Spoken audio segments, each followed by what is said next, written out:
Assalamualaikum warahmatullahi wabarakatuh. Apa kabar teman-teman semua? Semoga kita semua selalu diberikan kesehatan oleh Yang Maha Kuasa. Pada video sebelumnya, saya telah menjelaskan terkait tata cara membuat laporan polisi, namun dengan durasi yang pendek. Dan pada kesempatan kali ini, saya tetap akan menjelaskan terkait tata cara membuat laporan polisi dengan durasi yang cukup panjang. Karena saya akan menjelaskan terkait dasar hukumnya, hal-hal yang harus disiapkan, dan juga alur dalam membuat laporan tersebut.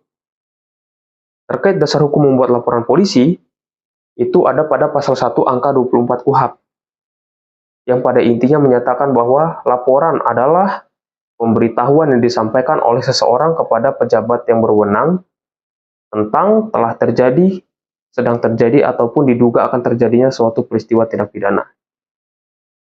Lalu ada pada pasal 108 ayat 1 KUHP, yang pada intinya menyatakan setiap orang yang mengalami, menyaksikan, ataupun menjadi korban dari peristiwa tindak pidana berhak untuk melaporkan peristiwa tersebut kepada pejabat yang berwenang, baik itu penyelidik ataupun penyidik.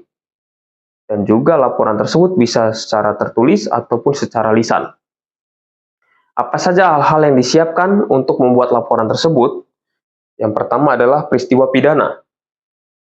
Pastikan bahwa peristiwa yang akan kita laporkan tersebut merupakan suatu peristiwa pidana, bukan perdata. Kemudian lokasi peristiwa pidana. Pastikan bahwa pada saat kita akan datang ke kantor kepolisian, peristiwa pidana tersebut masuk ke dalam wilayah hukum dari kantor kepolisian tersebut. Dengan contoh, apabila terjadi peristiwa pidana di kota A, dan kita akan melaporkannya di kota B, maka kantor kepolisian di kota B tersebut akan mengarahkan kita untuk membuat laporan di kota A. Seperti itu. Lalu alat bukti.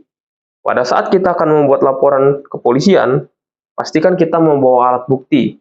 Tidak perlu semua alat bukti, namun harus ada alat bukti yang dibawa. Baik itu saksi, satu orang atau dua orang, ataupun alat bukti surat atau petunjuk. Petunjuk seperti alat bukti CCTV.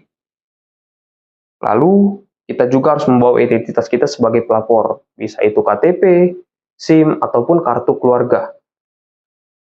Peristiwa yang kita laporkan itu perlu dikaji ataupun dilakukan penyelidikan oleh pejabat yang berwenang untuk memastikan bahwa peristiwa tersebut memang suatu peristiwa tindak pidana. Lalu kita masuk ke alur dalam membuat laporan kepolisian.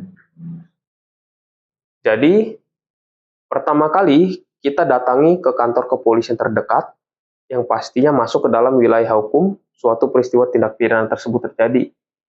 Bisa itu Polsek, Polres, ataupun Polda.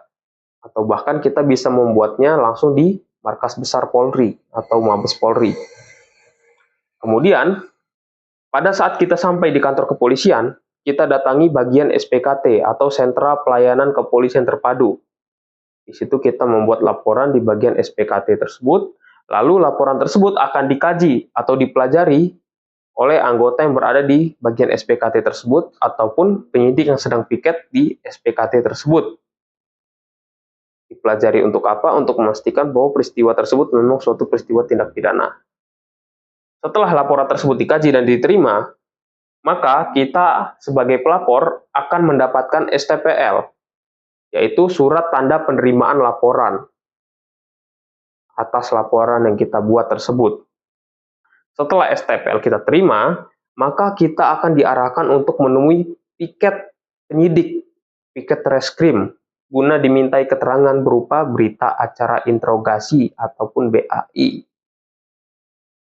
Jadi pada saat kita dimintai keterangan tersebut, kita cukup jelaskan terkait peristiwa tersebut dengan ringkas dan tidak berbelit-belit agar memudahkan penyidik yang sedang piket dalam membuat berita acara interogasi tersebut. Setelah berita acara interogasi tersebut selesai, maka kita dapat dipersilahkan kembali pulang ke rumah. Dan pada saat kita akan kembali pulang ke rumah, pastikan bahwa kita membawa STPL ataupun surat tanda penerimaan laporan tersebut untuk menanyai perkembangan dari hasil laporan kita tersebut. Karena setelah ditunjuk penyidik yang akan memegang berkas dari laporan kita tersebut, penyidik tersebut akan menghubungi kita selaku pelapor. Karena kita telah dimintai nomor telepon pada saat membuat laporan kepolisian tersebut. Jadi itu gunanya STPL untuk kita berkoordinasi dengan penyidik yang memegang berkas perkara tersebut. Jadi, cukup simpel dalam membuat laporan kepolisian. Yang pertama daftar ke kantor kepolisian, lalu membuat laporan di bagian SPKT atau Sentra Pelayanan Kepolisian Terpadu, lalu laporan akan dikaji ataupun dipelajari oleh penyidik ataupun penyelidik. Setelah dipelajari, maka pelaporan dapat diterima dan pelapor dapat diberikan STPL atau surat tanda penerimaan laporan. Setelahnya, kita diarahkan untuk menemui piket penyidik yang sedang piket untuk dimintai keterangan berupa berita acara interogasi ataupun BAI. Lalu selesai, kita bisa kembali ke rumah kita. Jadi, itu saja yang bisa saya sampaikan terkait membuat laporan kepolisian di kantor polisi. Dan ingat, membuat laporan di kantor polisi itu tidak dipungut biaya apapun.